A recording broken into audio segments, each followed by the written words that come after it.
Welcome back to the third part of our project here, specific data to look for when analyzing major economies.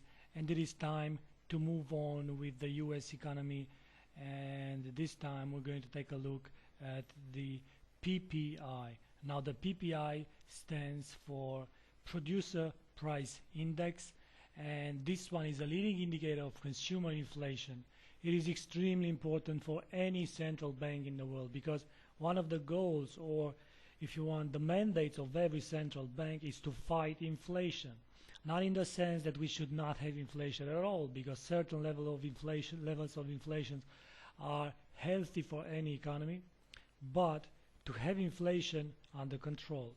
That is why, for example, the vast majority of central banks in the developed economies have the mandate of keeping inflation below or close to 2%.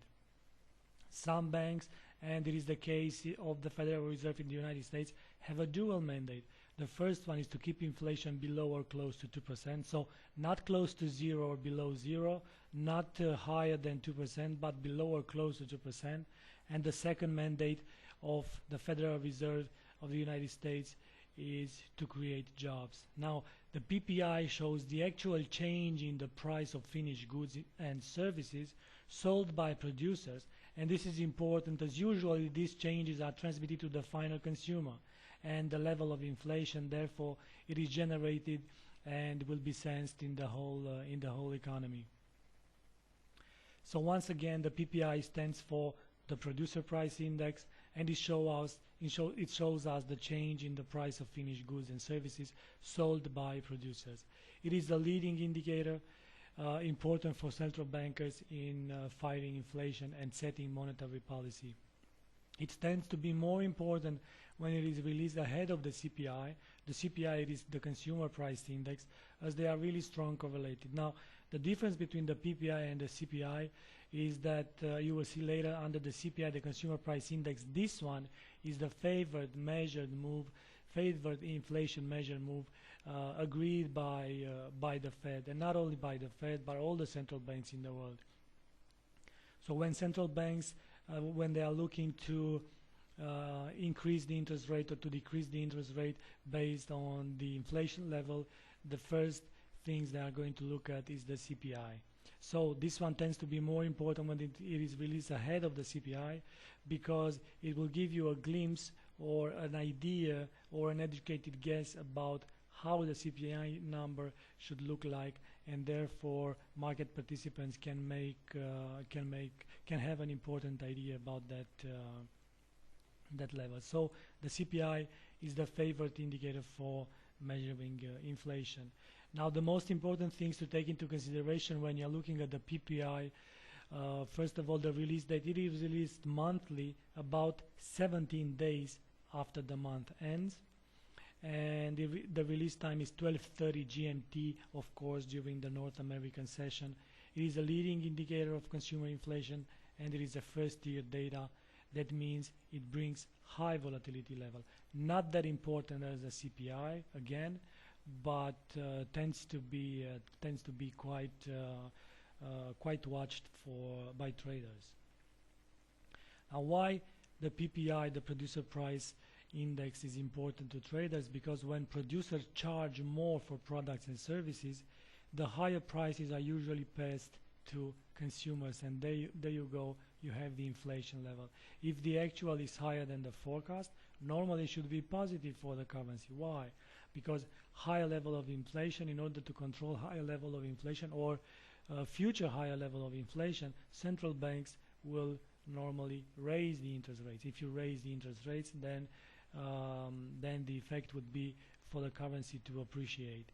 If the actual is lower than the forecast, then that should be viewed as negative for the currency, and this holds true even in our times, in this risk-on, risk-off environment. It's not like on any other economic release, like the retail sales and others, that are being interpreted more like the risk-on, risk-off effect than anything else. So this one really goes positive or negative for the currency, depending on how the actual is compared with the forecast.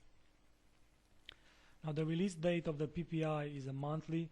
It is released on a monthly basis, about 17 days after the month ends. It is coming as a percentage indicator.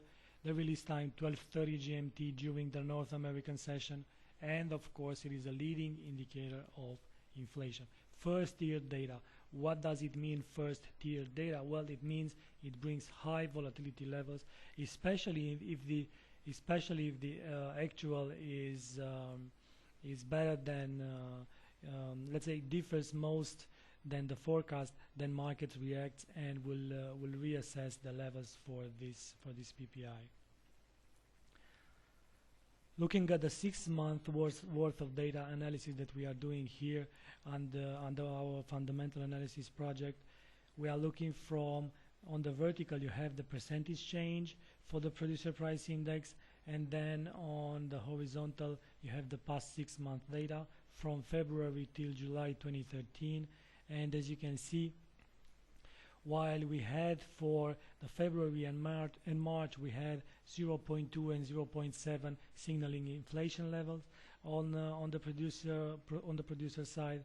On the other hand, we had in April and May quite deflationary pressures, I might say. So and for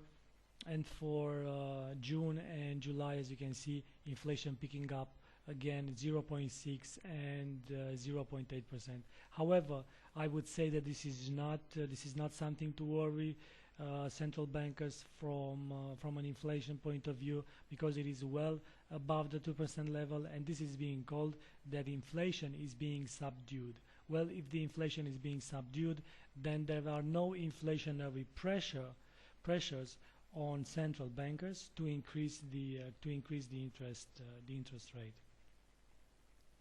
Moving forward with our project, then we'll go towards the University of Michigan consumer sentiment, but that will come in the coming recording, in the next recording.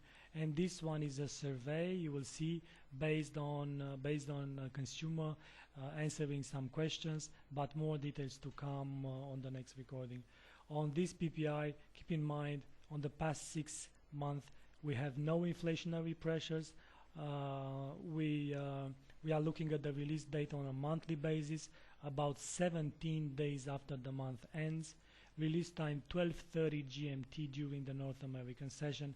Leading indicator brings volatility. So if you are trading binary options and you trade 60 seconds options or one touch option, and you want markets to move and you want to be in the market for several times but quick entries, quick exits, then you want to be around when such an indicator is released, and this is the PPI, producer price index. Now stay tuned for the next recording, please, to come in a couple of minutes.